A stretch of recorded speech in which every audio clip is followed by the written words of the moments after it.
Ce jeudi 27 juillet, M6 diffuse un numéro spécial Que sont-ils devenus ? De cauchemar en cuisine. Philippe Etchebest y retrouve des restaurateurs déjà aidés par le chef. À l'heure du bilan, découvrez ce que sont devenus les 3 établissements mis en avant. Ce jeudi 27 juillet, M6 proposait une spéciale cauchemar en cuisine, Que sont-ils devenus ? L'occasion pour Philippe Etchebest de revenir dans 3 restaurants qu'il avait aidés parmi les 75 établissements mis en lumière dans le programme culinaire. Tout d'abord, celui de Mélanie, Mylène et Séverine à Sénas, puis celui de Fanny et Dieva à Ouistreham et enfin, celui de Marie-Laure et Patrice à Plouzé-VD. Si certains gérants étaient au bord de l'épuisement avant le passage du chef au franc-parler légendaire, la situation se serait améliorée dans 70% des cas, comme le mentionne l'émission dans son bilan. Reste à savoir si est-il le cas pour les 3 établissements de la soirée. Cauchemar en cuisine à Sénas, que devient le restaurant de Mélanie, Mylène et Séverine après le passage de Philippe Etchebest ? Lors de son premier passage il y a 3 ans, Philippe Etchebest avait dû notamment calmer les tensions entre Mélanie et Mylène d'un côté, et Séverine, de l'autre, toutes les 3 sœurs. Grâce au chef, les gérantes avaient pris une décision radicale mais nécessaire, l'aîné prendrait du recul par rapport au restaurant tout en restant actionnaire de celui-ci. Depuis le passage du juré de Top Chef, il y a eu du changement. Mélanie est quasiment seule aux commandes de leur établissement des Bouches-du-Rhône. Un quotidien difficile à gérer pour la jeune femme atteinte d'une grave maladie qui recule son opération pour ne pas fermer boutique.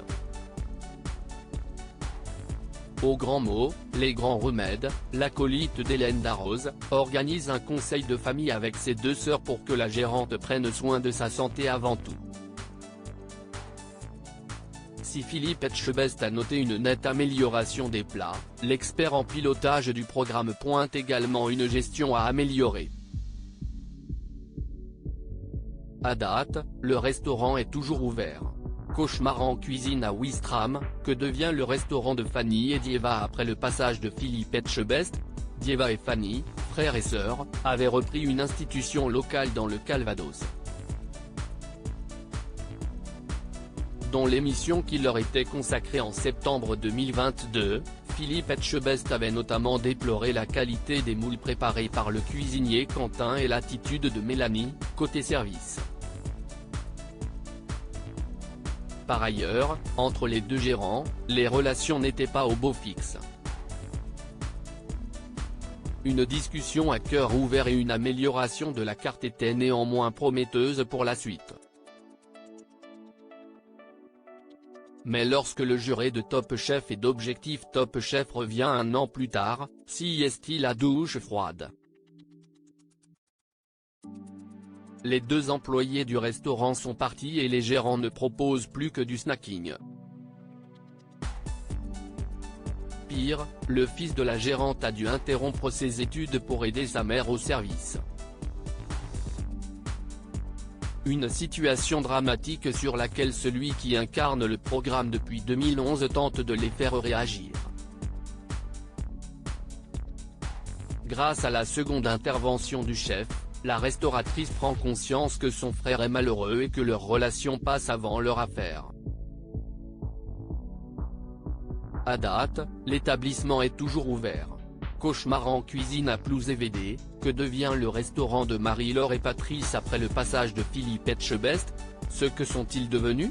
Se termine sur une note positive avec le couple de Bretons Marie-Laure et Patrice.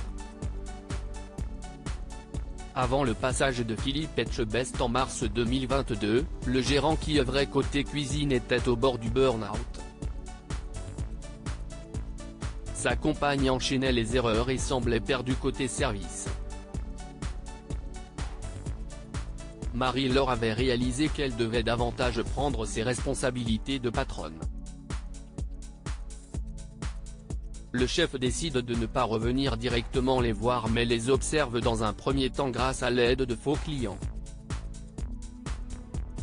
Il remarque l'évolution très positive dans l'attitude de la gérante qui doit gérer de grosses difficultés dans le service.